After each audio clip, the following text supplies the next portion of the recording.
Salutare, dragi prieteni, bine ați la un episod. Astăzi, cum vă știți, mi-ați cerut voi comentarii să ne jucăm ceva foarte drăguț.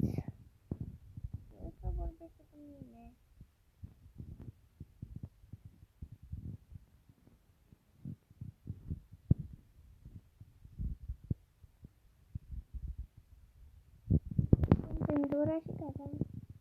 Nu prea știu să merg cu bicicletele astea, what? Puteți să vedem dacă mai sunt player, dar hai să găsim altceva. Și am revenit pe Minecraft când am avut ce să mai mă joc. Și asta sunt eu. Sunt găina, că nu mai... Păi sunt găina, deci nu vă faceți griji că eu n-am caracterul cu găina, dar o să-l am. Vă promit eu că o să-l am. Până la urmă, hai să nu mai facem chestii și să începem la treabă.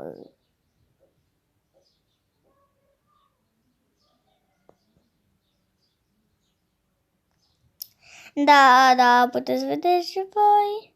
Uite, cam atât. Bine, de cum se vede. Uite față. Mi se pare mie sau se vede mai bine?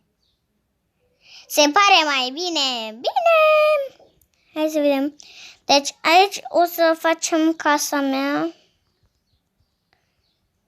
Deci o să facem casa mea aici. Stați puțin să luăm niște chesturi, că avem nevoie de niște chesturi. De ce nu avem chesturi?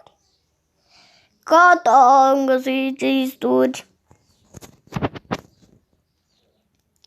Și pe harta asta o să o folosim când poate o să vină și Llama Super Game, nu știu. Pe alt episod cred că o să vină și Llama Super Game. Nu știu, că poate vine, nu știu, chiar nu știu. Trebuie să stau pe shift. Așa. E o mică problemă. Cum face să ne urcăm? Uite, punem aici un chest. Uite ce.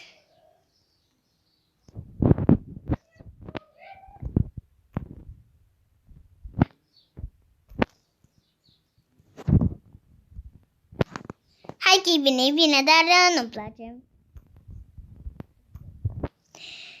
Strugem că nu-mi place mie. Și da, haideți să vedem ce o să mai pun aici niște chesturi mai frumos așa. Aici sunt chesturile de lucrări. Da.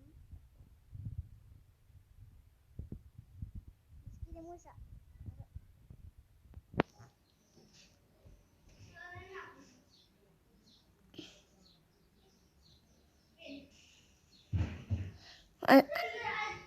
Pe seria mea este foarte bine că da. Că o să luăm 2 cățeluși. Și da, ăsta e chestul meu și ăla e chestul lui Mihai. Da, din păcate o să punem 2 cățeluși. O să pun aici Mihai, că să-și pune câine.